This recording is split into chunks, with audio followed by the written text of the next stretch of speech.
Since we are using the p-value approach, the focus is more on the p-value rather than the z-score. P-value, or observed significance level, is a probability of getting a test statistic at least as extreme as the observed test statistic is computed, under the assumption that the null hypothesis is true. It defines the smallest value of alpha for which the null hypothesis can be rejected. In the p-value approach, we are using the alpha.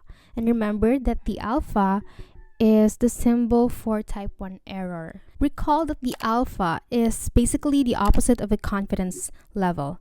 The confidence level is a probability that the value of a parameter falls within a specified range of values. And how do you become confident, or how do you have a higher confidence level in your normal distribution? So basically, the more values that you have, the more confident you are that somewhere in that normal distribution, the value that you are looking for, or let's say the mean that you're looking for, can be found in those range of values. And recall, in the empirical rule, it is about the percentage of values that lie within a band around the mean. And so the mean becomes a reference point. And the farther you go from the mean, and the more values that you are considering, the more confident that you become. And while it is true that the more values that you have, the more confident you become, not all values are accurate or representative of a generalized reality. And so we need to draw the line of significance level. This is why we need to incorporate the probability of an error in our computation. And this is where alpha enters the picture. And since the confidence level and confidence interval starts from the mean as a reference point, the alpha goes the other way around. It starts from the tail of the normal distribution going inward, the greater the alpha that is assigned. And this is why here in the illustration, the p-value or the alpha can be found in the tails of the distribution or the rejection regions of the distribution. And now let us test the hypothesis using the p-value approach. We will be using the same example as we used in the previous video. A survey of CPAs across the US found that the average net income for sole proprietor CPAs is $74,914. Because the survey is now more than 10 years old, an accounting researcher wants to test this figure by taking a random sample of 112 sole proprietor accountants in the US to determine whether the net income figure changed. Assume the population standard deviation of net incomes for sole proprietor is $14,530 and sample mean is $78,695.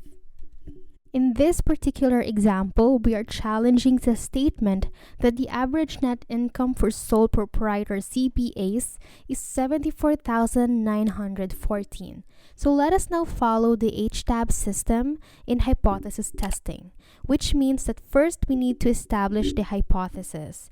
Our null hypothesis is that the population mean is 74,914.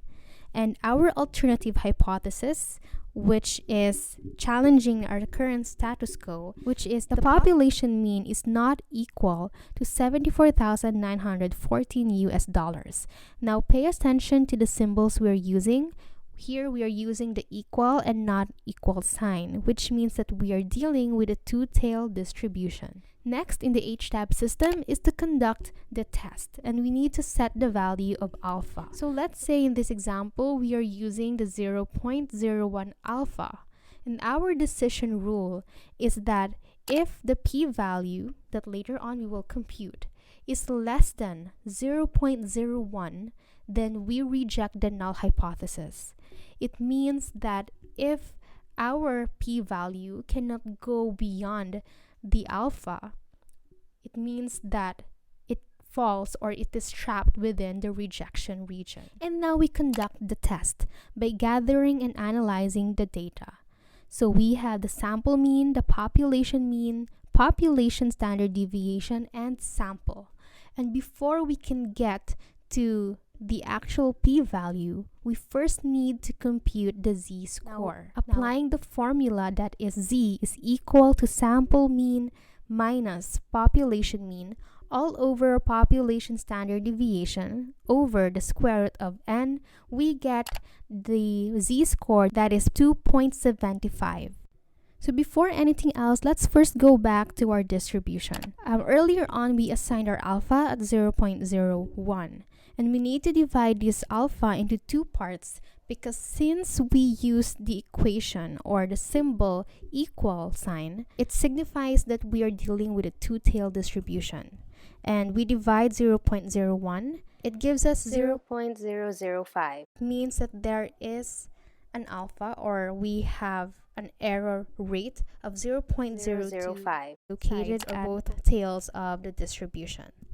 Now the next step is to convert this z-score to a probability using the z-score table. A z-score of 2.75 gives us a probability of 0.9970, and we deduct this from 1.00 or from 100%. It gives us a value of 0.003, and since we are dealing with two-tailed test, we will divide the 0.003 by 2, which gives us 0.0015. Now we are going to compare our alpha and our p-value. Our alpha is 0.005 at both sides, and our p-value is 0.0015. Our p-value is less than our alpha. So this means that our p-value was not able to go beyond or to move out of the rejection region, and with that, we reject our null hypothesis at alpha is equal to 0.01.